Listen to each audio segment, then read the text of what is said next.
welcoming on the stage President Designate of NASSCOM. Please give it up for Ms. Debjani Ghosh. Zordar Talia. Come on, everybody. Well, just a bit about her, ladies and gentlemen. Well, she's a long-time veteran of the global technology industry, having served most recently as Vice President of Sales and Marketing Group and Managing Director of Intel South Asia. Started with Intel in 1996 and has held numerous global leadership roles over her 21-year career. Let's give a big round of applause for Ms. Debjani Ghosh.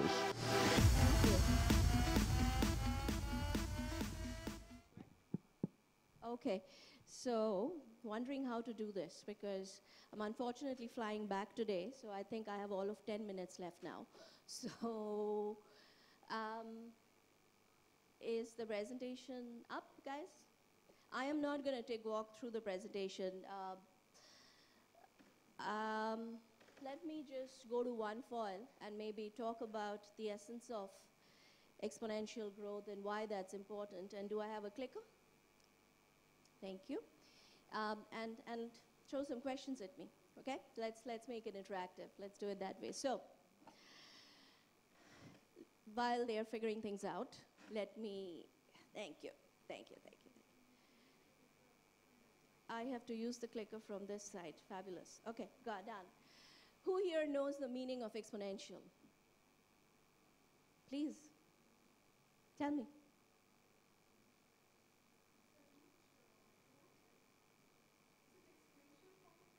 It's an exponential form of growth. Lovely. It is a huge growth. It's not in a linear term. Okay. It's exponential. Wonderful. Wonderful. So, you know, disclaimer. What do I point at? Yeah. Human race has still not figured out what is the meaning of exponential. And everyone today is talking about exponential. The closest we come is Moore's law. I'm hoping all of you have heard of Moore's law, which basically says you double the number of transistors on a chip every 2 years or so, and now they're saying 3 years, and you do it at half the cost. That's the closest. And what that results in is something like this. This is the kind of innovation that we are seeing in our world today. I'll give an example of exponential versus linear, so you understand what that means. If you are going to walk 30 meters in 30 steps, basically 1 meter a step, right? If I have to take 30 steps and I'm taking 1 meter a step, if I take linear steps, how many meters? 30 meters? That's what I cover. Now, if I was taking exponential steps, I would go 1, then this would become twice. So I would go 2, then it would become 4, then it would become 8, then it would become 16, and on and on. Any guesses where we would be in 30 steps? Who can do the maths? Overshot the target multiple times. Brilliant. Any guesses in terms of real maths? That's 500 million meters. And that is the power of exponential. And that is the era we are living in. That is what's happening with technology today. If you look at, and this is one of the most fascinating charts that I've seen in a long time, if you look at the technology growth and how much time technology has taken to peak with respect to adoption, what's happening today with respect to the emerging technologies, AI, robotics, machine learning, what we are seeing is exponential growth, and the bet is that by 2025, they will break the exponential barrier. Just imagine the possibilities of what that means for all of us, and what that means for your business, your startup, and your clients.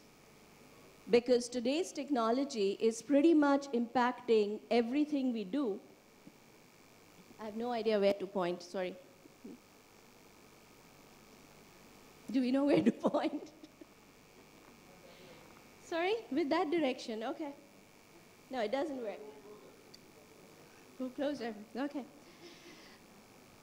Okay, Ty guys, I'm sure there's better technology available. Why don't you just move to a foil?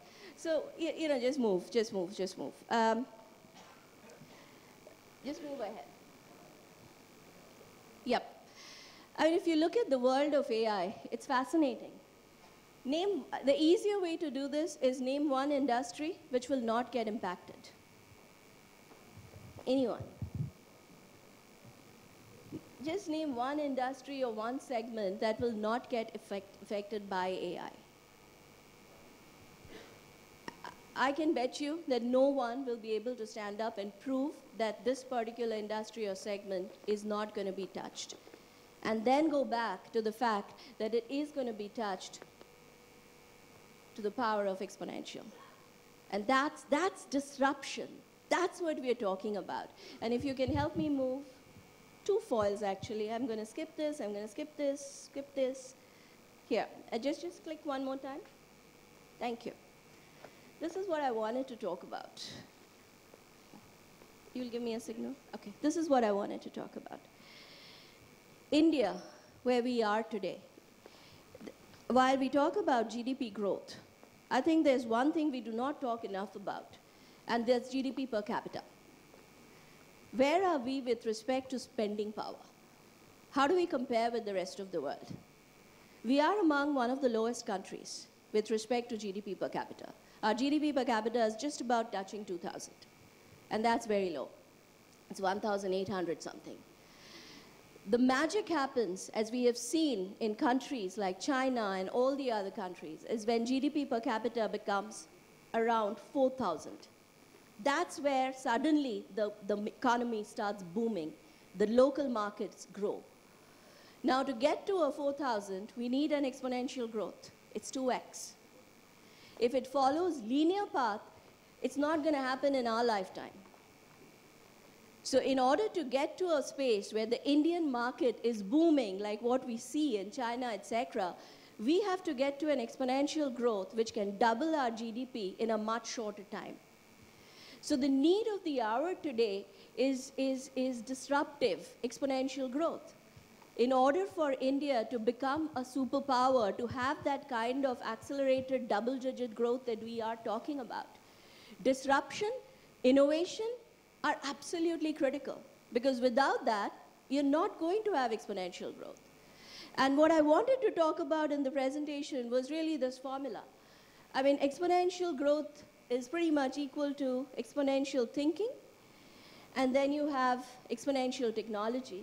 I have added talent to it because I think skills are extremely important, and I think that sort of completes the formula to growth. Technology, we have. We have access to technology. It's already there. It's growing. It's advancing much more rapidly than we can handle. The question we have was, do we have the talent? More than that, do we have the mindset? Do we have the thinking? Especially in the startup ecosystem, because if we want exponential growth plus disruption, it cannot be done without a healthy startup ecosystem. That's where the startup ecosystem is critical. The big companies, and no disrespect to them, are not going to be able to deliver that. So, question, and something for you guys to think about, is does India have a startup ecosystem that has the exponential mindset or the exponential thinking needed to drive the kind of disruptive innovation that India needs? That's the big question. I would have loved to spend more time and debate that and show you some of the examples and data points, but unfortunately, I'm not going to have a lot of time. So I'm going to throw it up for questions, and I want to hear your viewpoint on whether we have this, we don't have this. What do you guys think? Yes, ma'am. Do you have a mic? Can we get you a mic? You know what? Here you go. Can someone pass this on to it?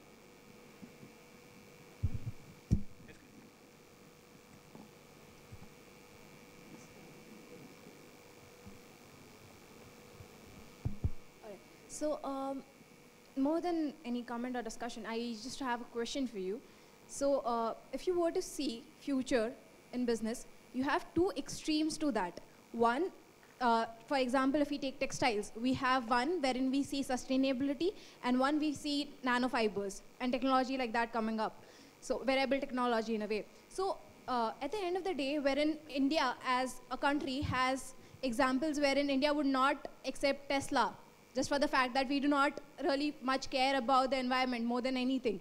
So this is globally very differentiable, wherein globally people care about very different things, and that is why a certain direction is where the country altogether moves from these two extreme ends that I talked about. So where do you think India should lean upon for the growth and the thing that you're talking about? Can you simplify your question for me? What exactly are you asking? I'm a bit lost. To the point, what are you asking? So there are some real problems in the world, saying sustainability as one, and something wherein very innovative things coming up like blockchain or nanotechnology. So what India should adopt for, or what is the key for India to get into the That's exponential easy. growth? You're talking about the sustainability goals, right? And you're talking about technology innovation.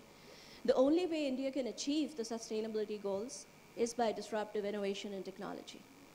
Technology is going to be the greatest enabler. It is going to be the greatest problem solver. Why am I excited about AI? Why am I excited about what's happening? It's not because of the connected cars. Sure, I love connected cars. It's because, think of it, we've announced this whole big healthcare plan, right? What's the biggest challenge when it comes to delivering healthcare, making it work at the ground level? It's the last mile. And what happens in the last mile? What's the problem? We don't have enough people. We don't have enough skilled people to actually pass on that care at the last mile. Imagine the power of technology when it can solve that. What's one of our biggest problems in education? We don't have quality teachers reaching schools in villages. We will never have. We have too many villages. We have too big a geography to do that. Imagine, again, how our technology can be used to solve that problem. Now, again, I'll come back to my original point. What this needs is that disruptive, innovative mindset, especially at a startup level, where young entrepreneurs are thinking about problems. What are the biggest problems out there? And how do I build for a solution to solve that problem? And if there is, I know this room may be full of startups, so I know you guys are not going to like this. I have not seen that thinking in India. And I am an investor. I do sit for a lot of pitches. I have, sometimes just the why I exist, why a business exists, is enough for an investor to say, I'm going to fund you. You don't even need a pitch. When a Google stood up and said, we will exist to organize the world's information. Imagine what that means. I mean, that is one of the most powerful things you can hear. When a FedEx says, we exist to give you peace of mind. Who needs a business plan when you have that kind of an idea? When an Uber says, we exist so that you don't have to wait. You can travel without any wait at when you want, where you want. Or an Airbnb. We're connecting the world. The why behind these ideas, they found a problem. They all found a big problem. And they found the right way to solve that problem using technology. What we are seeing please sit down. What we are seeing in India is great incremental ideas. I will make the next best healthy snack. No, great. I will ensure you don't have to wait in a queue. Great. None of that will make me take my checkbook out. These are incremental. They're not going to change the world. Where are the ideas that will change the world in India? The last one I heard was when Flipkart, God bless them, ages back said we will start cash on delivery. That was an idea that changed the world, that changed India for sure. Because it made e-commerce a reality in India. Where are those ideas? And I think that was what my presentation was about, and I'm happy to maybe later on send some copies or whatever, but that's what we have to cultivate. And we are working against the tide because we have an education system that doesn't teach us to think out of the box. So how do we, despite that, learn to think out of the box is the question to be asked. Yes, sir.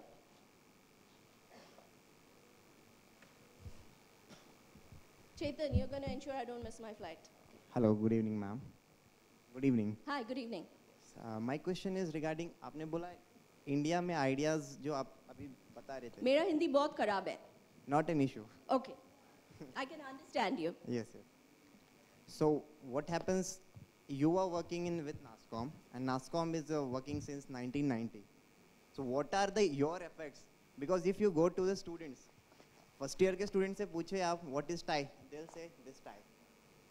Right? What is NASSCOM? They'll what NAS, what is that? So I asked someone what is AI, and he said Air India. So yes, I asked someone AI का मतलब बताओ, and that to an engineer, and he said Air India. So yes. Yeah, I hear you. I feel for you. What is like your efforts towards the education system? Because you are the one of the associated with startups, and बहुत सालों से आप इस पे काम कर रहे हैं. So changing this mindset of the Indian students and ecosystem of education. So since I have the advantage of being new, just joined, I'm in fact taking over in April, you know, when you're new, you don't have legacy to worry about. So you always have an advantage. It's like an entrepreneur, right? You're starting something. You don't have to worry what was created earlier. You can always disrupt.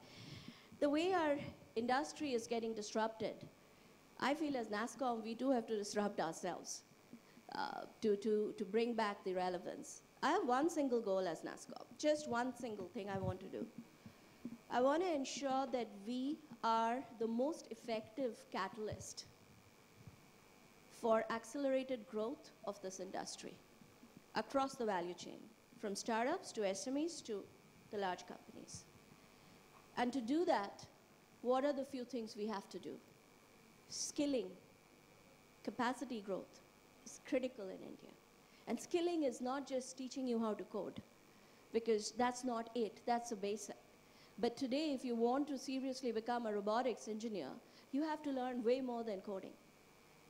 So how do you do that? What do we? So that's a huge commitment that we as NASSCOM have, creating a world-class platform, not just for India, but for the world, to prepare for the future jobs. In fact, we've done a study with BCG, which showed us that there are 55 new jobs that will be created in the next few months, that are already being created. And the skills for that exist are less than 20%. So most of you will not get those jobs. And most of you who are in routine jobs may find that a machine does it better. So in order for you to stay relevant, you have to be ready for the new jobs. So that's a huge commitment that as NASSCOM we are making, that we want to train 4 million to be ready for those new jobs. Then it comes ecosystem development. I am not in the game of scale, or at least I don't, in terms of, you know, how many startups do we touch? I want to see as NASSCOM how many game-changing startups can we help grow to that level, to the next unicorn level. And what's needed there?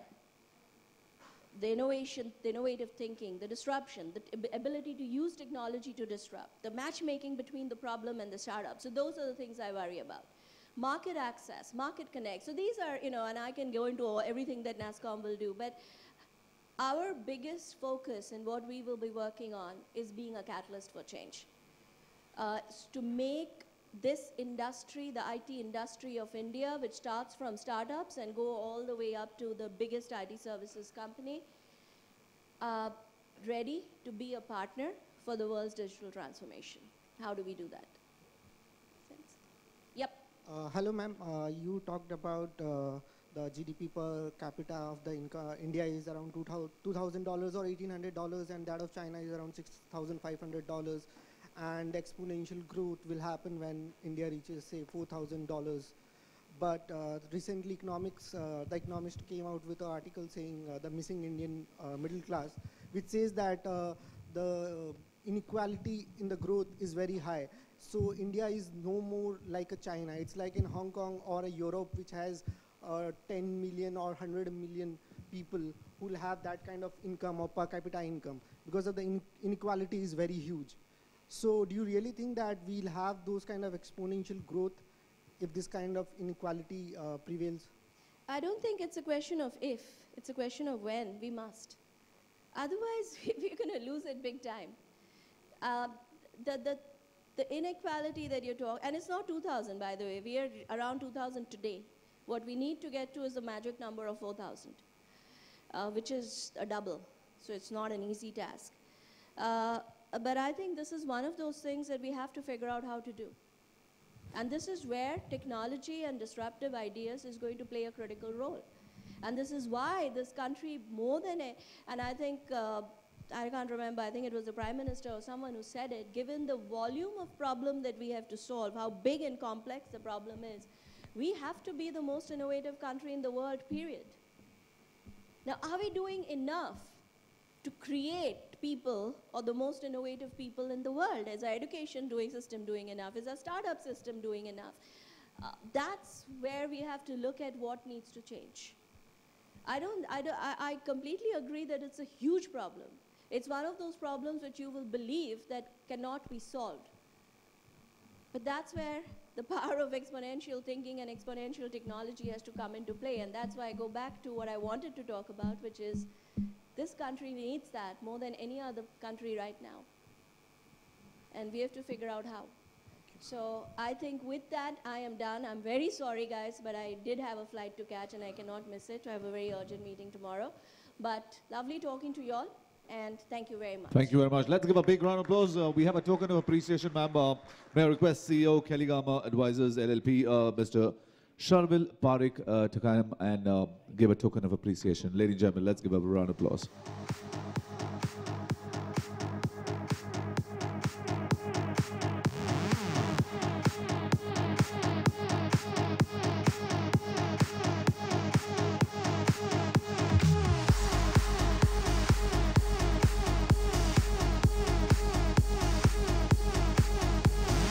Thank you.